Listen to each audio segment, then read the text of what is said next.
Grabe guys, ang kapal ng snow. Kaya wala silang pasok ngayon, no? Kasi yung daanan, cover na talaga ng snow. Ayan. Ah.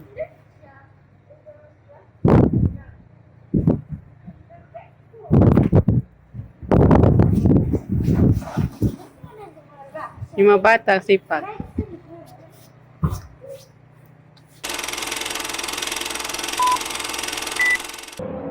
Hello mga ka-dreamers! Welcome back to my vlog. Hello everyone!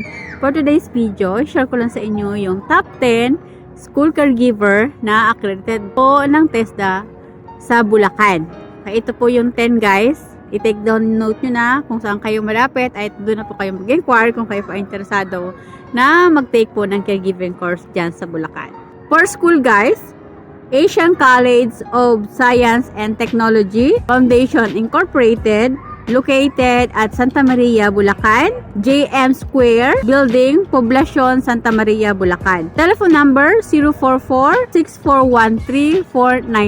Second school, Colegio de San Jose, Malolos Incorporated, Bo Dakila, Malolos, Bulacan. Telephone number 044-791 0376. Yan po yung second school na nag-offer ng caregiver sa Bulacan area. Third school, Colegio de San Gabriel, Arcangel, located at Area E, Sapang Palay, San Jose del Monte, Bulacan. Cellphone number 0917-469-9352. Yan po yung pang third school sa Bulacan. Fourth school, College of Mary Immaculate of Pandi, Bulacan Incorporated, located at J. Rizal, Poblacion, Pandi, Bulacan. Telephone number 044-691-1527 or 044-661-1255. Ang fifth school, Corinthian International College Incorporated, located at North Highland Subdivision, STMA, Trinidad City of Malolos, Bulacan. Telephone number 044-791-0873 or 044-791-1337.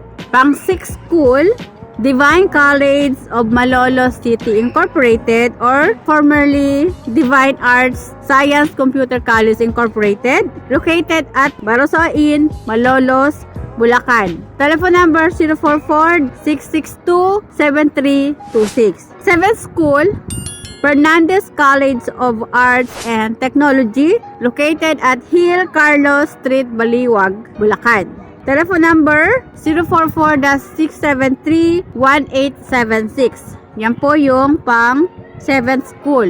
8th school guys, Liceo de Pulilan College Incorporated, address 338 Longos, Bulacan. Telephone number 044-795-0221.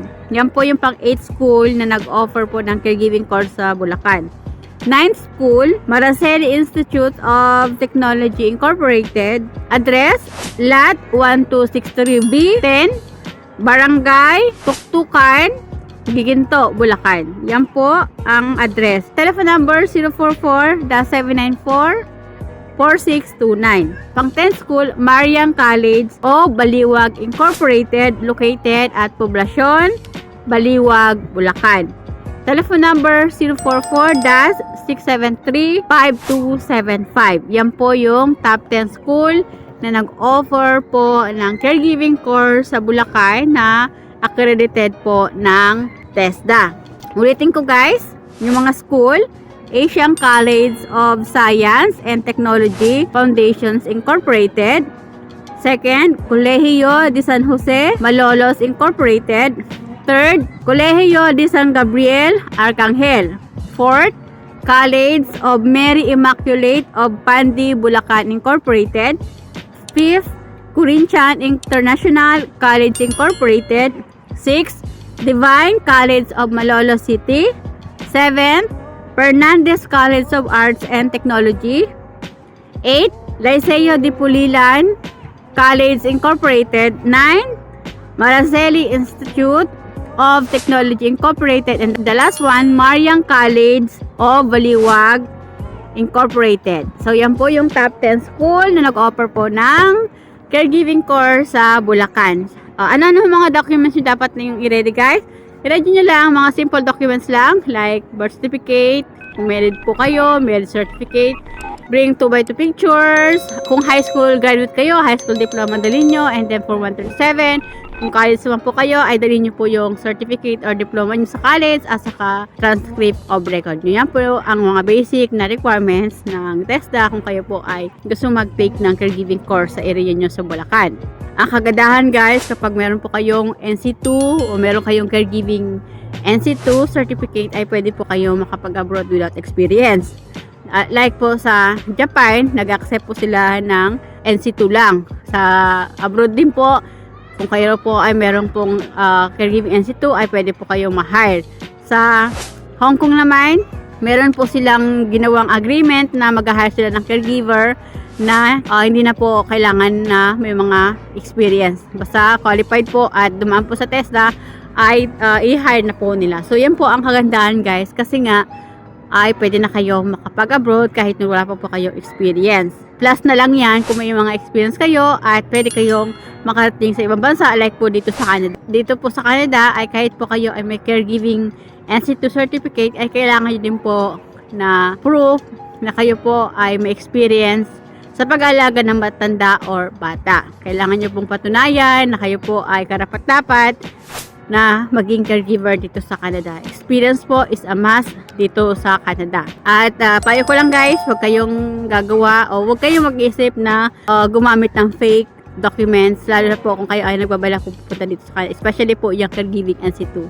Kasi po, matitrace po nila yan kung fake po ang ginamit nyo. So, mas maganda, dumala lang kayo sa tama, mag-aral kayo, ipasa nyo yung assessment para kayo ay maging certified caregiver someday. So, yun po. Good luck po sa mga tag-area po. Ito na po yung chance nyo mag-aral ng caregiver sa mga nabanggit ko pong schools. So, yun lang, guys. Na-share ko lang sa inyo yung top 10 school na nag-offer ang caregiving course sa Bulacan area na accredited po ng TESDA. So, hindi nyo na po kailangan mag-alangan kung ito po ay legit or accredited po ng TESDA. So, mas maganda ay personal nyo na lang pong puntahan yung mga school na nabanggit ko para makapag-inquire kayo kung kailan po ang start ng school nila, kung ilang slot, para ho makahabol po kayo. Kasi hindi naman po yan maramihang estudyante kasi may per slot naman po yan.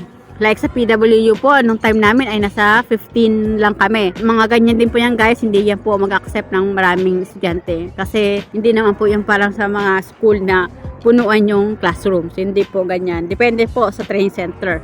Ito kasi mga school, so mga medyo private po sila, talagang limited lang yung slots. Yun lang, na-share ko lang sa inyo para po makatulong ako sa inyo.